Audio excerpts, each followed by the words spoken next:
Salut les amis, j'espère que vous avez la forme. On est ici à Oman pour le Tour d'Oman là pendant une semaine et en début de semaine on a eu l'occasion de rencontrer justement Paul Magnier. Paul Magnier c'est qui? Si t'as jamais entendu parler de lui, c'est la nouvelle pépite française du moment. Il a 19 ans, il vient de signer à la Soudal Quick-Step, il était chez Trinity l'année dernière et surtout il a déjà gagné 2 fois cette saison. Aujourd'hui, et sur sa première course professionnelle aussi. Alors en début de semaine on a eu l'occasion de l'interviewer à la première conférence de presse. On n'avait rien préparé, on a posé la caméra, on s'est mis sur un canapé, on a commencé à discuter et on s'est rendu compte en vrai que ça ressemblait plus à une discussion entre 3 potes qu'à une interview. Ouais, et en vrai on a parlé plein de sujets, genre de son passage chez les pros, de comment gérer sa médiatisation, parce que c'est vrai que ça devient l'exemple de tous les jeunes. On a une communauté assez jeune et on se rend compte que tout le monde veut voir Paul. Même sa relation, tu sais, un peu comme nous, avec des yeux d'enfant devant Remco, Tim Merlier ou Alaphilippe. Franchement, il y a des moments vraiment sympas. Et du coup, on s'est dit, on va vous faire cette petite intro et vous sortir la vidéo. Mais d'ailleurs, la vidéo elle commence par directement dedans, parce que vous nous connaissez LTDG, c'est parfois un peu décousu. Il nous explique directement sa première victoire pro à Majorque, comment ça s'est passé dans sa tête. Paul, tu monopolises l'attention là, c'est... On avait quelqu'un là aujourd'hui. Non mais attends. Qu'est-ce qui va... Déjà raconte-nous ta victoire. Qu'est-ce qui s'est passé dans le bus? On t'annonce que t'es leader et il se passe quoi après dans ta tête le reste?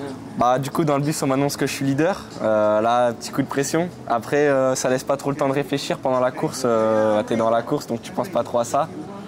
Et ensuite dans les 5 derniers kilomètres je vois que tout le train est en ligne. Je fais là ça va être à moi de jouer. Tu peux dire les blases des gens dans le train s'il te plaît?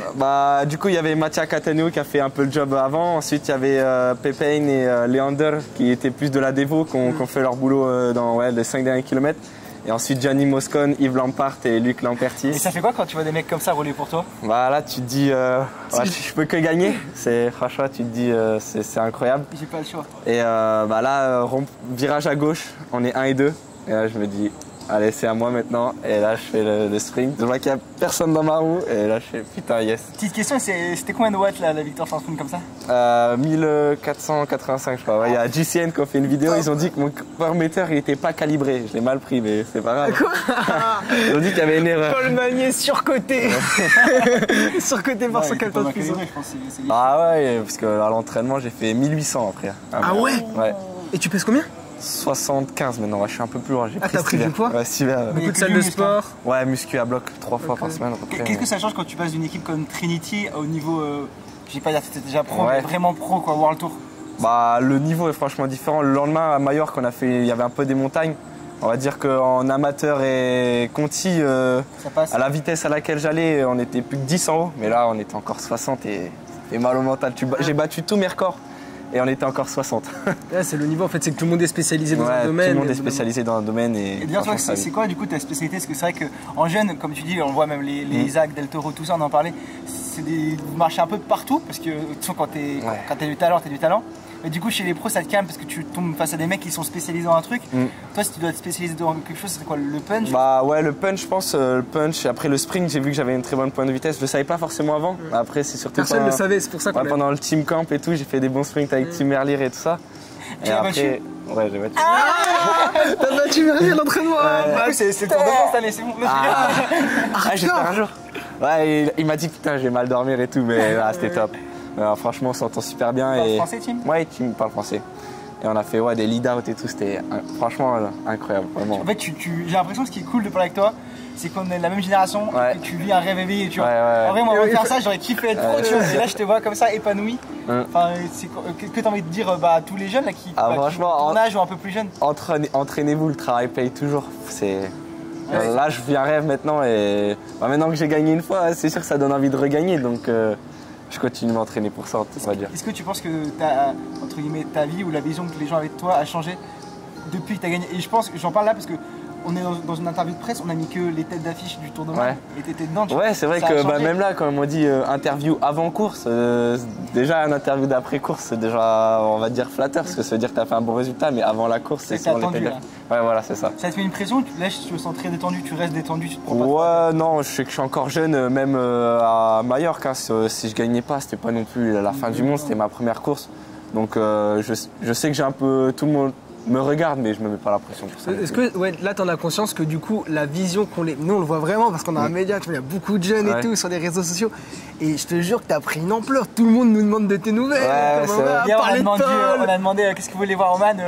Polo. Ah ouais, j'avais pas vu ça parce que ouais, sur les médias maintenant, j'ai plein de messages. J'en ai beaucoup, merci beaucoup, mais c'est impossible à tout répondre. Ouais. C'est pour ça qu'on est là. Là, tu vas pouvoir communiquer avec eux, on va faire un beau message. Voilà, si t'as un truc à leur dire, dis-le. Ah bah, merci beaucoup pour toutes les félicitations et tout ça, et ça me donne beaucoup de force. Du coup, là, sur une course comme Oman, c'est la première fois que tu vas courir aussi loin? Ouais, ça va être. Ah non, j'ai déjà fait l'Australie en junior, championnat du monde. Mais c'est vrai que. Quatrième, pas mal. Ouais, les 7 heures d'avion, ça fait mal quand même. T'es arrivé quand? On est arrivé hier matin, ouais, mais. Franchement, les routes ici, c'était pas mal. Dans les montagnes, il n'y avait personne. Mais par contre, ici, le trafic. Il y a du monde. Ouais, il y a du monde. On a failli mourir 3 fois, je crois.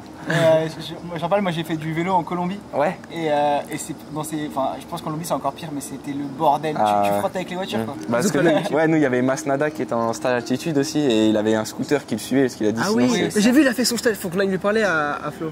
Je l'avais croisé déjà à Québec. Il avait fait son stage il a fait son stage en Colombie. C'est ça, mais en Colombie t'es obligé d'avoir une voiture suiveuse. Ouais, c'est ça, c'est dangereux. Même amateurs ils en ont quoi. Mais par contre, c'est bien. La météo, il a dit, c'était incroyable. Il était où? Medellin, je crois. Ok, putain, j'ai fait 6 mois là-bas. Medellin, t'as adoré? C'était une folie. Il faudra que tu ailles faire un stage d'altitude là-bas. Ouais, bah là, j'ai déjà y aller à Sierra Nevada, on va aller en mai. Putain, en mai? En même temps que Remco et tout pour le Tour de France. Ah, trop là, tu vas lui apprendre à sprinter? Là, je l'ai battu pour l'entraînement aussi. Mais après, moi, si tu vois Team, et après, il m'a dit, tu essaieras de me suivre au test 15 minutes. Ça, c'est moins cool. Tu vois quand même que quand tu arrives dans une grande équipe là comme ça, il y a des gars qui ont des comportements, des attitudes, des mentales de champion. Ouais, franchement, ils aiment pas perdre. Il y a un jour, on a fait une petite simulation course.